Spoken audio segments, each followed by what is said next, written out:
አንቺ እንዴ ምን አባሽ ታረጊ መጣሽ? ወይዘሮ ሚላት መነጋገር አለብን። ምንድነው የምንነጋገረው? በጣም ብዙ ማወቅ ያሉብሽ ነገሮች አሉ። ለሷ ያረፈድሽ አይመስልሽም? ያረፈድኩ እንኳን አይመስለኝም። በጣም ተሳስተሻል። በጣምም አርፍደሻል። ወይዘሮ ሜላት ዝጊ። አንቺ ስሜን አትጥሪ፣ ስምሽን ቄስ ጥራው። መነጋገር አለብን እያልኩሽ ነው። የምታውቂውን ነገር ሁሉ እንድትነግሪኝ አንድ እድል ሰጥቼሽ ነበር። አንቺ ግን አልተጠቀምሽበት። ስለዚህ እኔ ሜላት ከማንም ልቅምቅም ወሬ ስለቃቅም አልገኝም። እመኚኝ፣ ይሄን ነገር በመስማትሽ ቤተሰብሽን ታድኝበታለሽ። ነገርኩሽ፣ ምንም አይነት ወሬ አልፈልግም። በቃ የመጨረሻ አቋምሽ ይሄ ነው? አዎ፣ ግን አንድ ነገር ማወቅ እፈልጋለሁ። እሺ፣ ምንድነው ማወቅ የምትፈልጊው? ከአንተ ነህ አብረሽ ነው የምትሰሪው? ነበር። አንተ ነህ እኔ ላይ እያደረገ ያለውን ነገር ታውቂ ነበር? አዎ፣ በደንብ አውቅ ነበር። ስለዚህ አንተ ነህ ጠላቴ ሆነውን ያህል አንቺም ጠላቴ ነሽ ማለት ነው። ወይዘሮ ሜላት ምን እያልሽ ነው?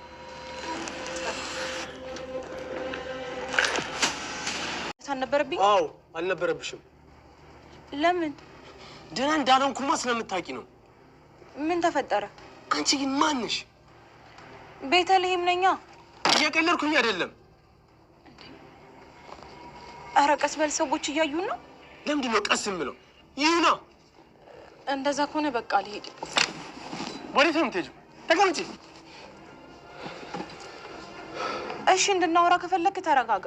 ምንም መረጋጋት የሚባል ነገር የለም። እንዴ ምን አድርጊ ነው የምትለኝ? ተስማምተን ከሄድን በኋላ እንዴት ነው ትዳሬን በጥብጠሽ የመጣሽው? ይቅርታ በጣም። የአንቺ ይቅርታ ለእኔ ምን ያደርግልኛል? እኔም እኮ ተቸግሬ ነው። ለምንሽ እኮ አይደለም ወደ ቤት ሄድሽው አይደለም እንዴ? መስፍን እኔንም ተረዳኝ እንጂ። ምንድን ነው የምንረዳሽ? ከማልችለው ሰው ጋር እኮ ነው እየተጋፈጥኩ ያለሁት። እንደዛ ከሆነ እኔ የምነግራችሁ ነገር አለ። ለምን አልሽኝ? መስሎኝ ነበር፣ ግን ደግሞ ሰዎቹ ካሰብኳቸው በላይ ናቸው። በጣም ጥሩ። አሁን አንተንን የት እንደምታውቂው ትነግሪኛለሽ? ምንም ነገር ልልህ አልችልም። ለምን ሲባል? ነገርኩህ እኮ እየገጠምኩ ያለሁት የማልችለው ያለችው እኔ ጋር ነው። ምን አለቃ ሲሆን አንተ ጋር ነች እንደ ያለችው? ታዲያ ሌላ ትሄዳለች ማለት ያው አንተ ጋር ምን ታደርጋለች ብዬ ነው እንጂ። ይኸውልህ የቤቴ አካሄድ ስላላማረኝ ማስያዣ ብዬ ነው ያዝኳት። ጥሩ ሀሳብ ነው አለቃ። እና አሁን ብንለቃት ምን ይመስላል? ማለት ለምን? ከዚህ በኋላ ቤተልሔም ችግር የምትሆንብን ይመስላል? እርግጠኛ መሆን እንኳን አንችልም። እንዴት ማለት? ምናልባት ከወይዘሮ ሜላት ጋር ያላትን ግንኙነት አላቆም ካለች እኮ ልናስቆማት የምችለው እንዲሁም በእህቷ ነው። ያንን ታደርጋለች ብለህ ታስባለህ? ማን ያውቃል አለቃ። እና ምን እያልከኝ ነው? ግድ የለም በእኔ ሆን ብለህ ተወሰነ ጊዜ ጽዮንን አንተ ጋር ቆይተን ቤተልሔምን ትንሽ እንከታተላት አለቃ። ግድ የለም። ይሄ ጥሩ ሀሳብ ነው። ያው ከኔ በተሻለ ደግሞ አንተ ነው የምታውቀው። ድሀ ከባድ ነው። ሆድ ውስጥ ያለው ጠገብ ሲል የሚጎድል አይመስለውም። እሱስ ትክክል ነህ አለቃ።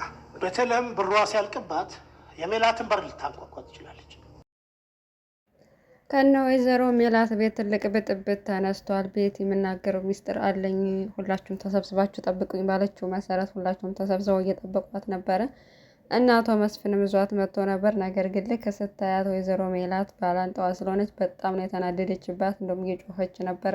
ሁላችሁም ተረጋጉና የመጣችበትን ጉዳይ ትንገረን፣ ስለዚህ ሁላችሁም ተረጋጉ ብለው አረጋጓቸው። ከዛም ራሳቸውን ካስተዋወቁ በኋላ አጎታቸው እንደውም ስምሽን እንጂ ማን እንደሆንሽ ምን እንደሆንሽ ለዚህ ቤተሰብ እኮ አልተናገርሽም ብሎ ጠየቃት ማለት ነው። አቶ መስፍንም ሜላት ከእሷ ጋር የምጠረጥረኝ ልጅ ናት ሲለው በጣም ጭራሽ አንቺ ነሻ ቤተሰቡን ሁሉ ስታበጣብጭው እና ስታተራምሽው የቆየሽ ብለው እናም ሁላቸውም ጸጥሎ ሚስጥሩን ለመናገር አንድ ብላ ስትጀምር አንተ ነህ ደወለ ማለት ነው። ሜሴጅ ነው የላከው። ምክንያቱም እህቷ ስለታገተች እህትሽን የምትፈልጊያት ከሆነ አሁኑኑ ከሱ ቤቱን ለቀሽ ውጭ ብሎ ሜሴጅ ጻፈላት። እሷም ስለደነገጠች አንተ ነህ ብላ ስሙን ጠራች ማለት ነው። ያው ቤተሰብ ውስጥ አንተ ነህ ጠላታቸው እንደሆነ ስለሚያውቁና ሁላቸውም እነ ሰላምና ሀናም ደነገጡ ማለት ነው።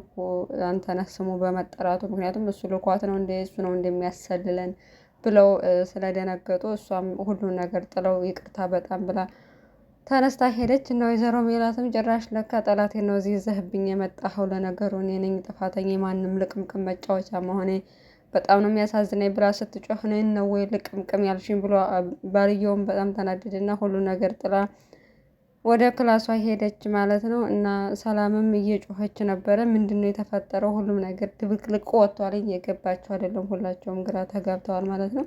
እናም ወይዘሮ ሜላትም በጣም ታናዳለች በተፈጠረው ነገር። ጭራሽ አንተነህን እገለዋለሁ እያለች እየዛተች እየተለመነች ትገኛለች። አሁን ላይ ግን ቤቲ ናት ሌላ ጠላቷ ሆና የተገኘችው። ጽዮንንም አቶ በቃሉ እንደታገታት ሁላችንም እናውቃለን። እነሱም አግቷት አስቀምጧታል የሆነ ቦታ እና አጋቿ ምግብ ዞላት ሂዶ ነበር። ነገር ግን ምግብ ቢሲላት አልፈልግም በማለቷ እሱ ደግሞ ለእሷ የተባለው ምግብ ጥርግ አድርጎ እየበላ አንተ እውነት ግን እኔ እኮ እየቀለድኩ ነው መብላት ፈልጋለሁ ብላ መጨረሻ ላይም ከልጁም ጋር እየተጨቃጨቁ ይገኛሉ። እናም አቶ በቃሉ መጥቶ ሊያገኛት ፈልጎ ነበር። እህትሽ በጣም ኃይለኛ ስለሆነች እህትሽ እኔን እየተፈታተነች ነው፣ ከጠላቶች ጋር እያበረች በእሷ ምክንያት ነው ያሰርኩሽ አላት። እና ታዲያ እኔ በእሷ ምክንያት ነው የመታሰራለሁ ወይ? እሷ አላጠፋችሁ እኔ ለምንድን ነው የምቀጣው እያለችው ነበር። እናም እሱ እስከምስተካከል ነው ነገሮችን እሷን ልኳን ካስገቡ በኋላ አንቺን እለቅሻለሁ ብሏት አለኝ።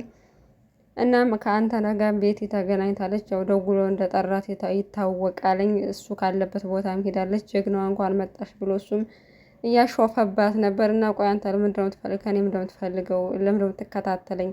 እያለችው እየተጨቃጨቅ እሱ ግን ልረዳሽ እየሞከርኩ ነው፣ አንቺን ላግዝሽ እየሞከርኩ ነው። አንቺ ግን ለምንም ነገር የምትመች አይደለሽም። ከመቼ ቀን ጀምሮ ነው እንደዚህ ደነዝ የሆንሽው? ምክንያቱም አቶ በቃሉ አለቃሽን ከኔ በላይ አንቺ በደንብ ታውቂዋለሽ። እሱ ያለምንም ምክንያት ከስራ አባሩ እንዲሁ በቀላሉ የሚለቅሽ እንዳይመስልሽ። ምክንያቱም ልጅ እህትሽን ማሳጅ አድርጎ ያስቀመጣት አንቺ ከጠላቶቹ ጋር አብረሽ እሱን እንዳትጎጂው ነው። ስለዚህ አርፈሽ መቀመጥ አለብሽ። ከማን ጋር እንደገጠምሽ አላወቅሽም ብሎ ሲላተኝ እህት የት እንዳለች ታውቃለህ ማለት ነው ስትለው፣ በጭራሽ የት እንዳለች አላውቅም፣ ግን ደግሞ መገመት አያቅተኝም። እሱ እንዴ በቀላሉ የሚለቅሽ አይደለም። ስለዚህ እኔ ልረዳሽ እየሞከርኩ ነው። ከእነሱ ጋር እህትሽ የምትፈልጊያት ከሆነ ከነ ወይዘሮ ሜላት ቤት ራቄ ብሎ አስጠንቀቋተኝ። አንተ ሲጀመር በደንብ ነው ማቅህ፣ ከራስ በላይ ማንንም አትወድም። እኔን ራስክን አደጋ ላይ ጥለህ እኔ ልጠብቀኝ አትችልም። ስለዚህ ምንም ብትል አላምንህም ብላ እሱም የራስሽ ጉዳይ ብሎ ጥሏት ሄዷል ማለት ነው። በእርግጥ እሱ የተናገራት ሁሉ እውነት ነው። እናም ወይዘሮ ሜላትም ክላሷ ሂዳ ተከትሎት ሂዷ ነበር። አቶ መስፍን ተከትሎ ሂዶ በቃ ተረጋጊ እያላት ነበር። እና ምንድን ነው እየተፈጠረ ያለው አልገባኝም። መጀመሪያውን ለምን መጣሽ? ከመጣሽ በኋላ ስለምንድነው ሳትናገር የሄደችው ብላ እየተንጨረጨረች ነው። እኔም አልገባኝም። እናገራለሁ ብላ ነበር የመጣች፣ ነገር ግን እንደተፈጠረ አላውቅም። እሺ ከአቶ በቃሉና ከአንተ ነገር ግንኙነት እንዳላት ታውቃለህ ስትል፣ እኔ በጭራሽ ምንም የማውቀው ነገር የለም። ቤተሰብክን የሚያድን ምስጢር እነግርሃለሁ። ቤተሰቦችን ሰብስበ ጠብቀኛለች። ስመጣም ግን ስትመጣ ልትናገር አልቻለችም ብሎ ነገራት። በዚህ ምክንያት እንግዲህ እየተጫጫሁ ይገኛሉ። ቆይ እኔ ምን ማድረግ ነው ያለብኝ ብሎ ማለት ነው። እናም ደውሎ ቤትን ለማግኘትና እሷን ለማናገር ሞክሯለኝ። ካገኛትም በኋላ ቆይ አንቺ ከኔ ምንድን ነው የምትፈልጊው? ምንድን ነሽ አንቺ? ለምን እንደዚህ ያደረግሽ? እናገራለሁ ብለሽ ስታበቂ አሁን ድጋሚ አልናገርም ብለሽ ቤተሰቤን ውስጥ ሁሉ በጥብጠሽ የተመለሰሽ የወጣሽው ለምንድን ነው ብሎ ሲጠይቃተኛ እኔም መስሎኝ ነበር፣ ነገር ግን ከማልችላቸው ሰዎች ነው የገጠምኩት። ስለዚህ ከእናንተ ጋር እናንተን ማግዝ ከሆነ ሚስጥሩ የምናገር ከሆነ እህቴ አደጋ ላይ ትወድቃለች፣ እኔ ችግር ላይ። ስለዚህ በጣም አዝናለሁ፣ ይቅርታ እንደዚህ በዚህ ሁኔታ ውስጥ ትቼ ስለሄድኩና ስለተገደድኩ ነው ብላ ስትለው፣ ያንቺ ይቅርታ ለእኔ ምን ያደርግልኛል? ሲጀመር እኔም ከነሱ የባስኩ ነኝ። ቤተሰቤ እንደዚህ በጥብጠሽ ዝም ምልሽ እንዳይመስልሽ ብሎ ዝቶባት ሄደ ማለት ነው። እሷም ግራ ገብቷታል፣ አጣብቂ ውስጥ ገብታለች። ወይዘሮ ሜላትም እየዛተችባት ነው፣ ሁሉም እየዛተባት ይገኛል ማለት ነው። አንተነህም በተቻለው መጠን ቤቴን ለመርዳት እያሰበ ነው እና ጽዮን ያለችበት ቦታ ሂዶ ነበረ። አንተ እዚህ እንዳለው ታውቅ ነበርና ለምንድነው ያልረዳኸኝ ስትለው፣ እህትሽ በጣም አስቸጋሪ ሆናለች። ስለዚህ እሷ እስከምትረጋጋና ነገሮችን እሷ ከአቶ በቃሉ ጋር እስከምትስማማ ድረስ ነው እዚህ የምትቆዩ፣ ተወጫለሽ ብሎ እያጽናናትና ምግብም ካልበላሽ ብሎ ምግብ አዘዘላት ማለት ነው። ለትንሽ ጊዜ ነው እዚህ የምትወኙ ብሎ እያጽናናት እና እያበረታታት፣ ሰላሚና እና ሀናም ተጨንቀዋለኝ። አንተነህ ምንድነው እኮ የቀኛ የሚፈልገው? ሲጀመር ለዚህ ሁሉ ቤተሰብ ብጥብጥ ምክንያቱ እኔ ነኝ እያለች ራሷን እየወቀሰች ትገኛለች። ሰላም ከሱ ጋር ፍቅር ባልጀምርና ከሱ ጋር ሌላ ነገር ውስጥ ባልገባ ኑሮ አሁን እንደዚህ የፈለገውን አይጫወትብን ነበር። ስለዚህ ራሴ አበላሸውትን ነገር ራሴ ነው ማስተካከል ያለብኝ። እማዬ ሳታውቅ ሁላቸውም ሳያውቁ ሂጅ አንተነህን አናግሬ ነገር መፍጠር አለብኝ ብላ አስባለች። ሰላም ምናምን እንደዚህ ብላ ብታስብ ሀና ግን ፈቃደኛ አልሆነች። ምክንያቱም በራሳችን እጅ ድጋሚ ከሱ ወጥመድ ውስጥ መግባት ነው የሚሆንብን። እማዬ ሳሰማ ድጋሚ ምንም አይነት ስህተት መስራት የለብንም እሷ ስታውቅ ነው ስትላት፣ ሰላም ግን በጭራሽ እማዬ ይህን ነገር ካወቀች እሱን እንድናገኘው እድል አያሰጠንም ብላ አስባለች። እናም እሷንም ሄደው ላይ ማክሯት ያስበዋለኝ።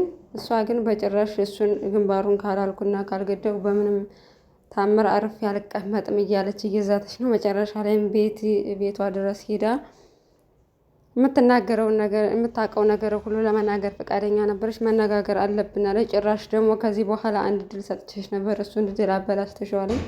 አሁን የምፈልገው ከአንተና ጋር ትተዋወቃላችሁ፣ እኔ እሱን ያደረሰውን ነገር ሁሉ ታውቂያለሽ ወይ ብላ ጠየቀቻት። ሁሉን ነገር እንደምታውቅ ስትነግራት መሳሪያውን አውጥታ ደቀነችባትና ለአንተና ያልኩትን አሁን ለአንቺ አረግልሻለሁ ብላ በጣም ተናዳ እየዛተችባት ትገኛለች።